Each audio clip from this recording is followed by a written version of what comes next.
bersuara. Jadi prodi kita hari ini kan prodi PAI, ya. Apa ada di antara teman-teman itu yang prodinya non PAI, atau kalaupun bukan PAI nggak apa-apa, misalkan MPI atau keterampilan atau pendidikan lainnya. Ada nggak prodi yang bukan kependidikan? Silakan. Tidak ada kayaknya, Pak. Baik, kalau tidak ada berarti ini prodinya semuanya ke pendidikan, sehingga nanti kita lebih mudah untuk menyesuaikan topik-topik perkuliahan kita.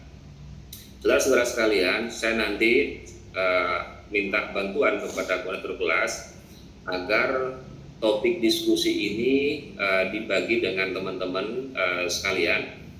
Ini ada jumlah peserta kalau di sister itu 14. 14 ya. Iya, Pak. 14. Baik, 14. Saya stream lagi.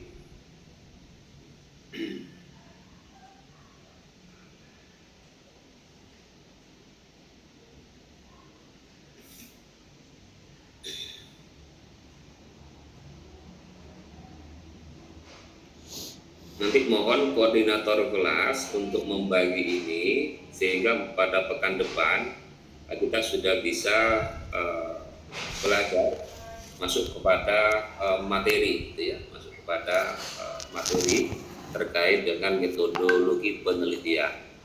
Disclaimer di awal, saudara-saudara sekalian, background saya itu adalah sejauh ini ya, saya hanya menguasai penelitian kualitatif, ya. Insya Allah Pak Muhib yang menguasai kuantitatif dan R&D. Kalau ke kuantitatif saya sejak dulu itu memang sangat tidak menyukai itu karena tidak bisa hitung-hitungannya. Sehingga disclaimer di awal saya sampaikan bahwa background saya di bagian kualitatifnya. Yang kedua, penting untuk kita sampaikan kesepahaman pada siang hari ini. Ada orientasi yang perlu kita samakan. Apakah teman-teman itu akan fokus pada pemahaman konseptual terkait dengan metodologi penelitian yang di situ ada kualitatif, kuantitatif, dan R&D, atau lebih diarahkan bagaimana praktik menyusun proposal penelitian. Mata kuliah ini sesungguhnya diharapkan bagi mahasiswa itu memiliki draft proposal penelitian, sehingga pada semester 2 akhir mahasiswa itu sudah bisa mengajukan proposal penelitian. Awal semester 3 sudah bisa seminar, sehingga bisa semester 3 akhir atau semester 4 awal itu sudah bisa menyelesaikan tesis. Studi di pascasarjana umumnya para mahasiswa itu tidak ada kendala serius pada saat belajar teori. Hampir semua mata kuliah asalkan masuk nyusun makalah, presentasi, insya Allah lulus. Tapi ada mahasiswa yang tidak selesai itu pada tesisnya. Bagi saya pribadi ini sangat penting sekali agar mahasiswa itu bisa lulus tepat waktu. Bisa lulus tepat waktu, semester 4 lah paling lambat, atau kalau bisa saya nggak tahu kebijakan di pascasarjana bisa lulus semester 3 atau tidak itu. Nah ini harapannya demikian ya. Oleh karena itu saya ingin minta pendapat dari teman-teman sekalian. Kita diarahkan pada teori atau pada lebih banyak pada praktiknya. Kalau lebih banyak praktik, maka selain soal teori tadi, kan teori juga disampaikan oleh teman-teman dalam bentuk makalah, saya juga akan menyempurnakan itu, tapi juga saya akan menambahkan pada saat perkuliahan itu bagaimana membuat judul proposal penelitian, kemudian latar belakang, rumusan masalah atau fokus, kemudian tujuan, manfaat, bagaimana nyusun kerangka teori, nyusun metode, sampai nanti analisis dan pembahasan. Gitu ya. Itu kalau kita mengarahkan kepada substansi bagaimana kita nyusun proposal penelitian dan menyusun laporan penelitian, arahnya kepada tesis. Tapi kalau arahnya sebatas pada teori, ya kita banyak mendiskusikan teori saja, bagaimana teori, bagaimana konsep ya, konsep penelitian, bukan pada prakteknya.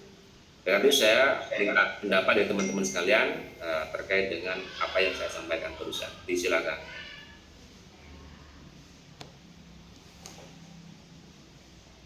Mohon izin Bapak, apakah di S2 ini ada kelas untuk penulisan penelitian itu Bapak? Ada kelas lain? Ya. Kalau di sejauh yang saya ketahui, di kurikulum pascasarjana tidak ada mata kuliah publikasi ya, tentang penulisan dan publikasi. Kalau di UIN Jogja itu sepertinya ada. Sejauh saya mengampu mata kuliah di pascasarjana, saya belum pernah mendengar dan belum pernah lihat kurikulumnya tentang mata kuliah publikasi dan penulisan. Pada semester ini ada nggak itu? Karena ada mahasiswa baru nih, khawatirnya saya tidak tahu perkembangan persisnya karena saya tidak di pascasarjana. Apa ada mata kuliah di semester 1 itu tentang penulisan? Menurut saya nggak ada. Di kelas Anda ada nggak itu? Kan nggak ada ya? Nggak ada, Pak. Nggak ada, Pak. Tidak Cuma ada, metodologi. Kalau tidak ada, karena kalau di tempat lain itu biasanya diberikan di semester awal. Kayaknya di pascasarjana sejauh yang saya ketahui itu belum ada. Saya nggak tahu perkembangannya kita seperti apa ke depan. Tapi kalau di tempat lain itu ada mata kuliah tentang penulisan karya ilmiah dan publikasi tersendiri. Ya. Nah kalau di metode penelitian ini ya kita belajar tentang metode penelitian dan tergantung proporsinya nanti diarahkan pada bagaimana menyusun proposal dan menyusun tesis. Silakan yang lain. Pak, tadi Bapak menawarkan kita mau teori atau praktek. Jadi kalau menurut saya, kalau ujung-ujungnya kita itu harus bisa membuat tesis, bagaimana kalau lebih banyak prakteknya, gitu Pak. Baik, terima kasih Saudari Yudhita. Silakan yang lain, nanti biar saya rangkum, saya diskusikan dengan Pak Abdul Muhid ya. Saya tentu tidak bisa memutuskan sendiri karena ini tim teaching, saya akan musyawarah dengan beliau. Silakan. Tadi Saudari Yudhita mengusulkan agar kegiatan perkuliahan kita selain pada konsep tentu saja kita pelajari, diketengahkan pada praktiknya. Mungkin yang lain berpendapat, silakan teman-teman, saudara-saudara.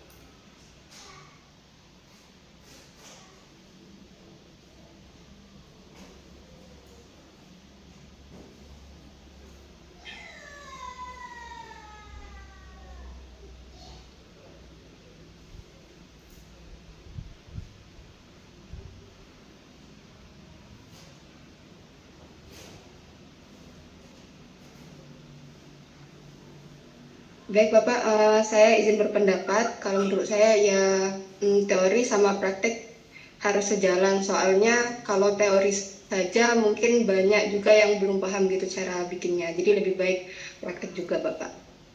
Terima kasih. Baik, terima kasih.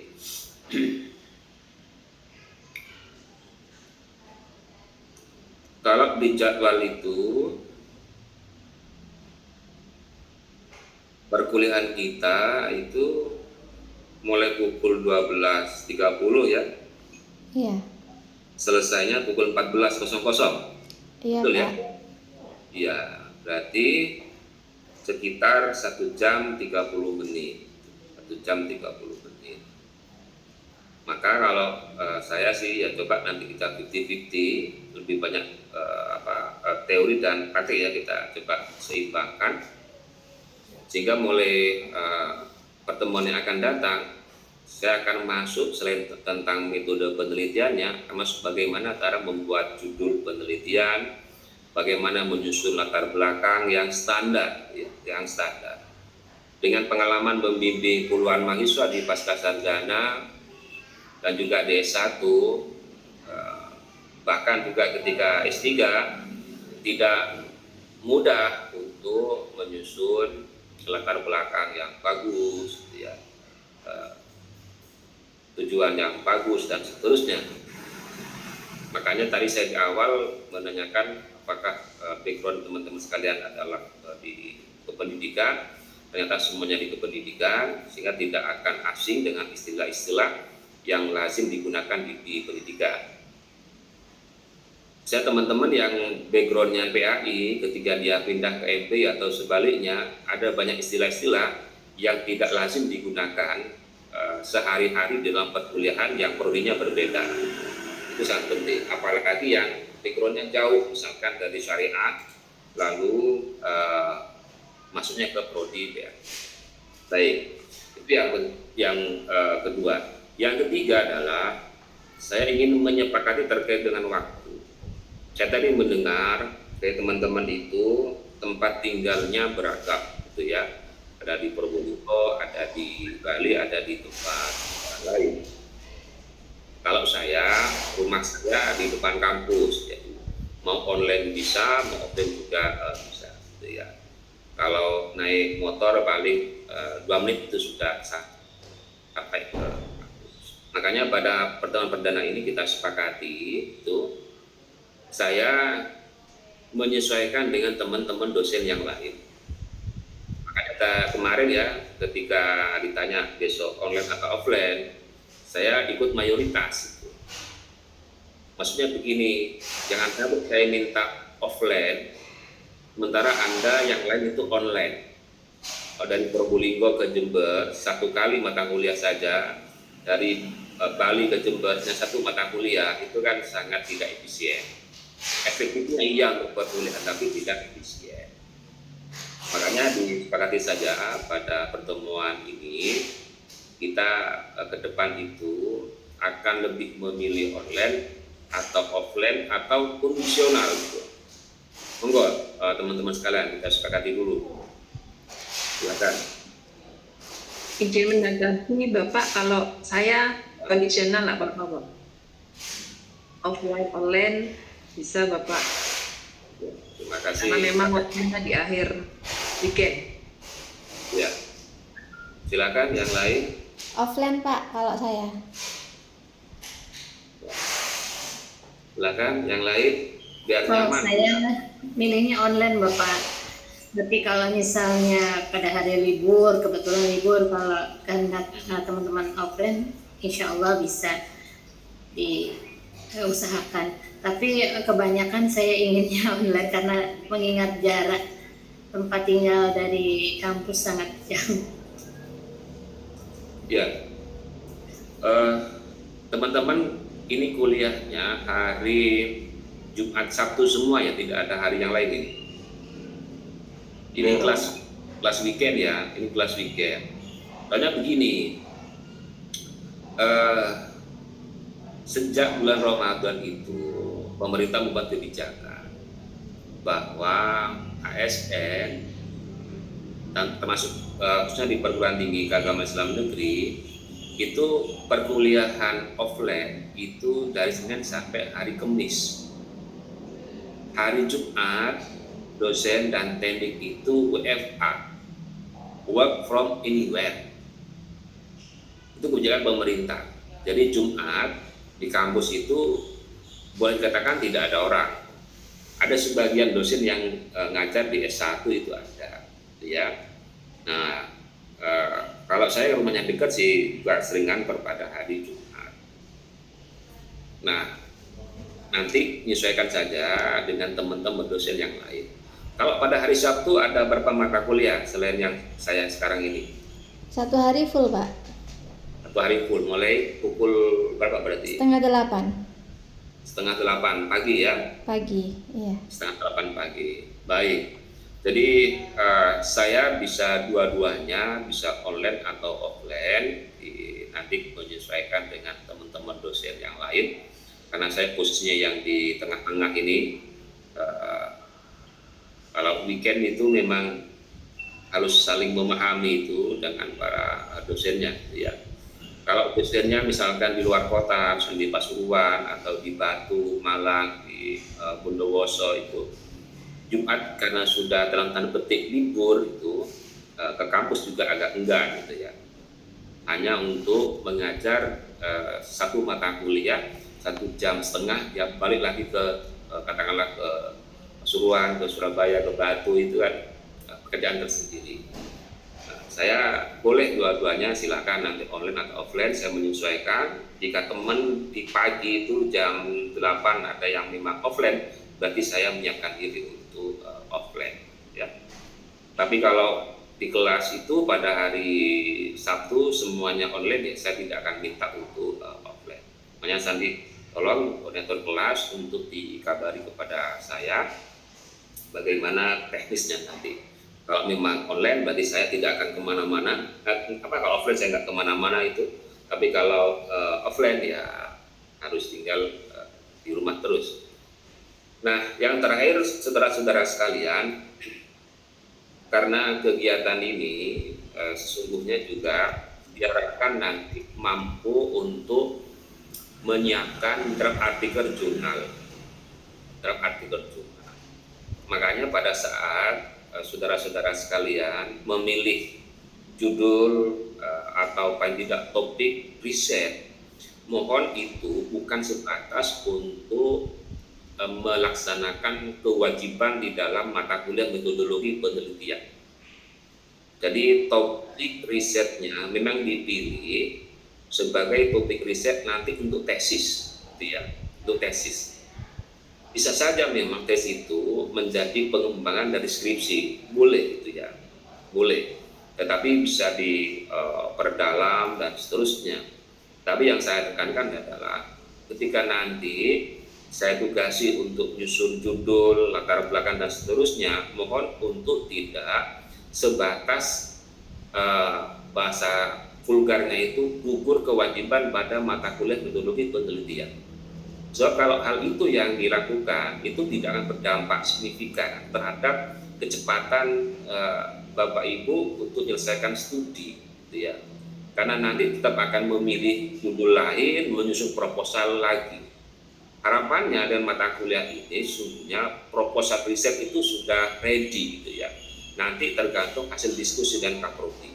Apalagi beruntungnya, kaprodinya Pak Dr. Abdul Muhid itu, ya. Artinya kalau di kelas ini proposalnya itu telah disetujui oleh beliau dan saya, berarti kan sudah selesai urusan proposal penelitiannya. Karena yang mengaksesi adalah beliau. Sehingga sangat tepat kalau Bapak Ibu sejak awal memang memilih topik riset yang akan dijadikan sebagai tesis, bukan untuk sebatas praktik di dalam perkuliahan. Karena perkuliahan kita hanya 1,5 jam itu, tentu itu tidak panjang untuk praktik. Ya nanti silakan bisa kita sharing di dalam WA group juga, untuk WA group. Nah, yang berikutnya teman-teman sekalian, saya nanti menyarankan kalau di makalah silakan, itu boleh saja. Ketika nanti kita belajar menyusun proposal penelitian sebagai tahap demi tahap dari kegiatan perkuliahan ini, mohon untuk referensinya memperbanyak artikel jurnal, terutama artikel jurnal internasional berputar. Tujuannya apa? Ketika suatu saat nanti riset itu akan dikonversi ke dalam jurnal, maka referensinya sudah referensi standar. Saat ini tren untuk publikasi itu lebih menggunakan artikel jurnal sebagai referensi. Kalau bisa 100%, tapi minimal 80%, 20%-nya adalah buku. Nah, khusus untuk teori Indo gitu ya, grand teori, silahkan mencari buku-buku primernya. Tapi kalau untuk yang lain, saya sangat menyarankan gunakanlah artikel-artikel jurnal berpublikasi yang semuanya itu berbahasa asing. Teman-teman tidak perlu repot dengan soal transliterasi. Sekarang sudah banyak tool, banyak AI yang membantu mahasiswa untuk mempercepat, mencari referensi, dan juga mempermudah untuk transliterasi dari bahasa apapun. Dengan demikian, sekali kita melaksanakan tugas itu banyak hal yang telah kita manfaatnya. Kalau referensinya banyak buku, nanti ketika dikonversi menjadi artikel jurnal itu akan ngulang lagi. Pasti akan diminta untuk memperbanyak artikel jurnalnya agar tidak kerja berkali-kali. Maka start dari awal, kecuali untuk buku primer, ya silahkan gunakanlah artikel-artikel jurnal internasional berpublikasi. Saya selaku pengelola jurnal di LB2M dan punya pengalaman mendirikan 13 jurnal di Fakultas Tarbiyah ketika saya menjadi wakil dekan 3, itu sangat mendorong para mahasiswa sejak awal untuk menyiapkan diri. Mengapa itu penting?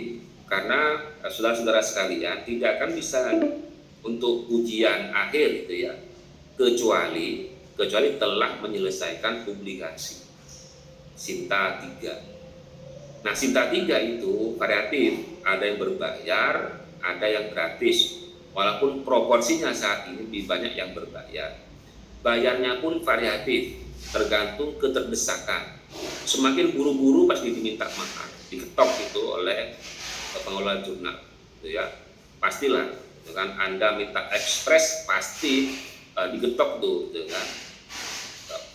Tapi kalau yang normal, terbitnya mungkin 1 tahun dari submit, ya berkisar Rp750.000. Tapi kalau mintanya submit hari minggu depan terbit, itu bisa dipalak sampai 2,5 juta sampai 3 juta. Itu ya.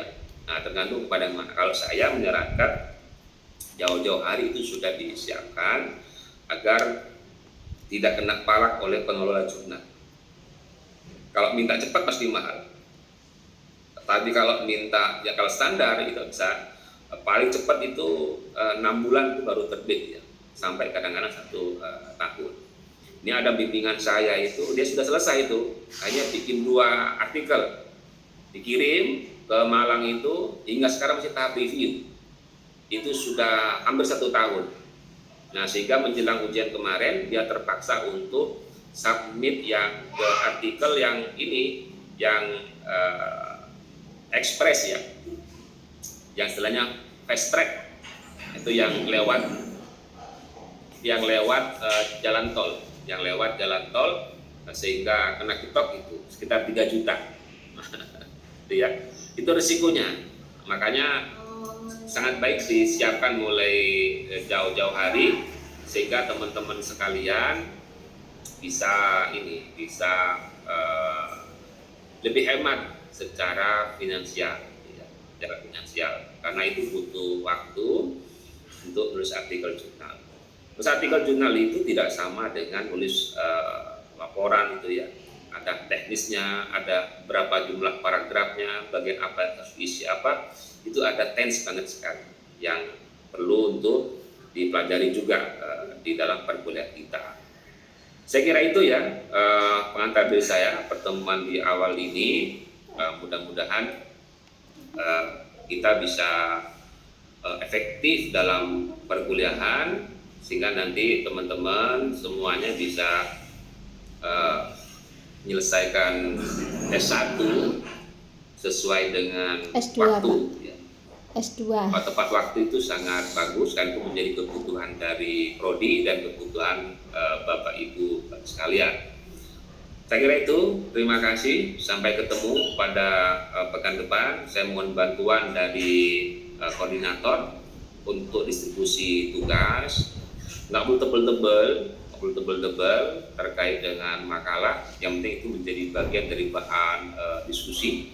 Lebih banyak kita berbincang terkait dengan metode penelitian. Nah, silakan Saudari Cutbima Umiana, angkat tangan. Baik Bapak, mohon maaf saya on cam, soalnya wifi-nya nggak kuat. Ini apa, mau tanya, untuk kelompoknya itu pembagiannya gimana nggih Pak? Kelompokan atau individu? Mengingat jumlah mahasiswa itu hanya 14 di kelas. Iya. Oke. Kalau saya berarti satu-satu saja, satu-satu. Ini jumlahnya cukup untuk semua mahasiswa. Jadi dari yang ada itu cukup untuk semua mahasiswa. Satu-satu ya, satu-satu. Itu kayaknya ada 14, 16 total dengan pertemuan perdana dan penutup. Gitu ya. Nanti tolong dibagi satu-satu. Jika ada hal-hal lain silakan dikabari kepada saya. Terima kasih pertanyaannya. Mungkin yang lain? Iya Bapak.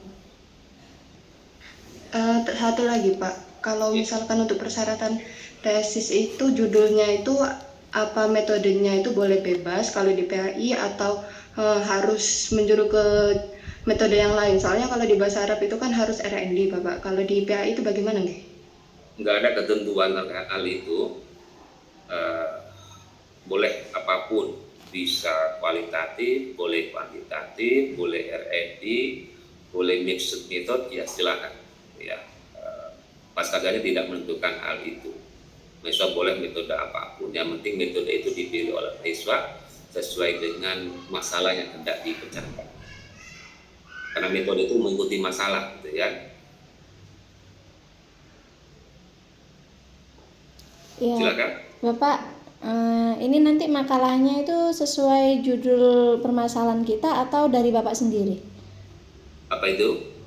Makalahnya yang akan kita buat nanti, yang Bapak suruh itu nanti judulnya dari kita sendiri atau Bapak yang ngasih nanti?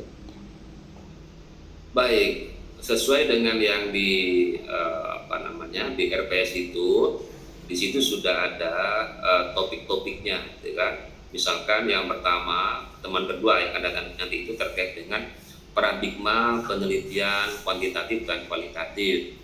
Berarti mahasiswa yang presentasi pertama itu ya nyusun makalah tentang paradigma penelitian kuantitatif dan kualitatif.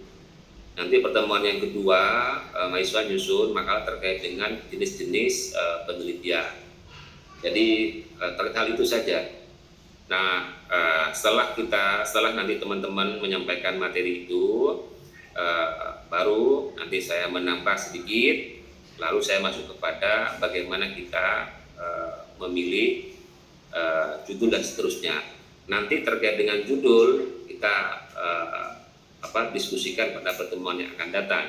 Tapi bukan judul makalah ya. Nah, judul makalah itu telah ditetapkan, topiknya itu ada di RPS. Kalau judul yang nanti direncanakan teman-teman sebagai rencana judul proposal, ini nanti dibahas pada pertemuan yang akan datang. Tapi teman-teman mulai sekarang itu telah punya gambaran kira-kira tesisnya itu akan mengambil topik apa. Gitu ya. Nanti RPS saya kirim ke koordinator kelas. Oh ya, makasih Pak. Baik.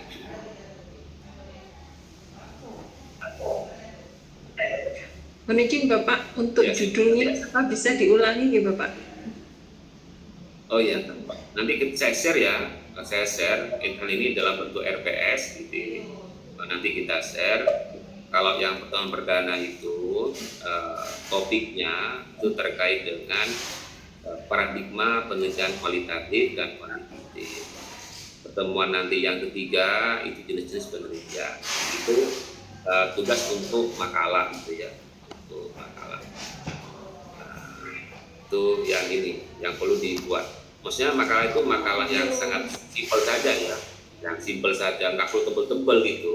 Karena itu kan sebagai bahan diskusi gitu kan, sebagai bahan diskusi untuk kita mengingat kembali tentang materi yang kita telah beberapa tahun yang lalu diterima oleh saudara-saudara sekalian. Selain itu buatkan PPT ya. Jadi cukup singkat saja, katakanlah jangan lebih dari 10 halaman ya, simpel saja, nggak usah tebel-tebel. karena ini kan bukan teori ya, ini bukan tentang teori yang nanti akan dipakai sebagai grand teori di dalam menyusun tesis. Ini kan kita belajar tentang metode penelitian. Kalau di RPS-nya ini disebut UPT saja, tetapi saya ingin agar ada diskusi lebih panjang, susun makalah singkat, kira-kira jangan lebih dari 10 halaman.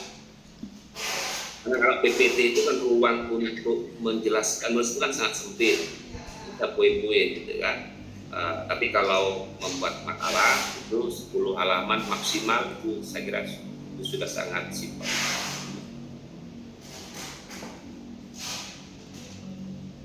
Mungkin ada lagi? Misalnya kalau dibagi sekarang tuh nggak bisa ya Pak ya? Ya, Kelompok silakan sama saja nanti saya judulnya. serahkan ketua kelas saja untuk membagikan. Oh ya, baik. Ya, nanti disepakati kan di grup itu, silakan. Mungkin Rek, saya minggu depan saya sudah kebagian tugas di kelas yang lain, sehingga tolong jangan ditaruh di awal gitu. Itu kan kearifan lokal gitu ya, kearifan lokal. Kak Hamidah ya. Ya, silakan nanti. Ya teman-teman kan kalau ada katakanlah 6 mata kuliah, kalau kemudian minggu depan semua gitu kan, maka nggak bisa tidur dalam waktu seminggu. Maka Iya. ditawarakan, dibagi gitu kan, yang mungkin kebagian di minggu kedua di kelas lain ya jangan dikasih minggu kedua di kelas ini, biar dia punya kesempatan waktu untuk nyusun makalahnya. Walaupun di sini kan makalah yang sangat simpel ya, sebatas sebagai bahan untuk diskusi. Nanti saya share saja ke kurator kelas ya. Oke Bapak. Baik, ini yang tidak masuk itu sebentar ya. Bentar, ini kelasnya R kelas R 5.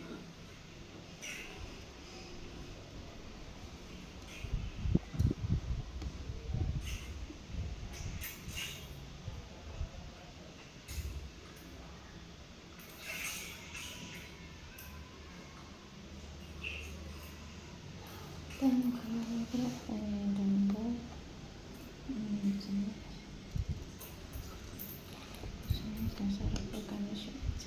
Meetingnya tinggal 6 menit ini. Sebentar.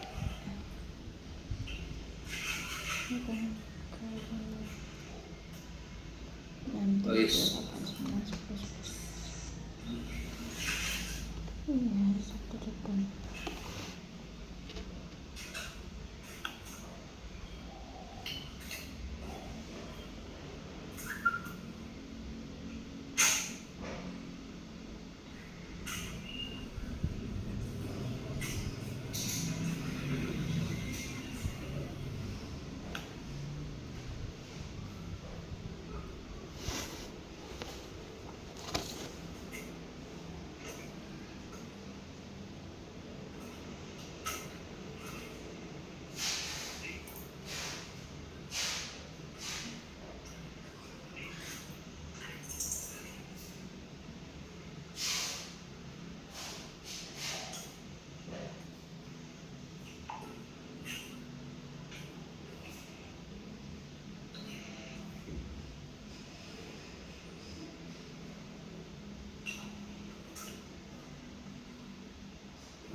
Hamida Yusuf, Abdullah Azim, Maulida, Muhammad Najib, Naili Iklila, hadir nggak? Naili Iklila? Yang tidak hadir ya? Oke, berarti yang tidak hadir itu satu case. Kalau di presensi saya itu ada 15 mahasiswa. Sebentar. Nail Iklila tadi nggak hadir. Kurnia Tri Puspita tidak hadir ya. Baik. Itu Kalau yang lain ini hadir semua. Kurnia saya Bapak, mohon izin. Oh iya, jadi kan namanya Ita Winarko soalnya. Email Bapak, ini kan di email Bapak. Iya, itu bisa diganti bisa kita kata. Oke, oke. Bentar tadi. Yang satu lagi itu Nurul Hidayah bukan Pak? Ada namanya Nurul Hidayah nggak Pak? Iya ada. Itu ini Pak, apa katanya mau pindah kelas. Udah Oh, bilang ke Pak Muhid. Nggih. oh gitu. Oke. Siap. Iya Pak. Baik, terima kasih. Baik. Tadi yang belum perkenalan itu terakhir satu Mas Niatul Ilmiah ya. Sama Mbak Malida. Oh iya, silakan. Masih ada waktu. Saya sudah perkenalan Bapak tadi. Hanya Ibu Mas Nia ya. Iya Pak. Assalamualaikum warahmatullahi wabarakatuh. Nama saya Mas Niatul Ilmiah. Tempat tinggal saya Jalan Rama Gang 1 nomor 1 Tabanan Bali. Tempat tanggal lahir saya Sidoarjo 7 Juli 1977. Sudah tua Pak. Baru masuk kuliah. Alumni mana Bu S1-nya? Nggih, S1-nya di Septit Pak. Sudah lama. Oh iya, oke. Nggih. Nggak apa-apa. Nggih. Nggak apa-apa. Mohon bantuannya Pak nggih. Siap. Saya lebih muda dikit lah dari jenengan. Saya kelahiran tahun 82. Lama Pak, sudah nggak pernah. Oke, nggak apa-apa. Saya 82.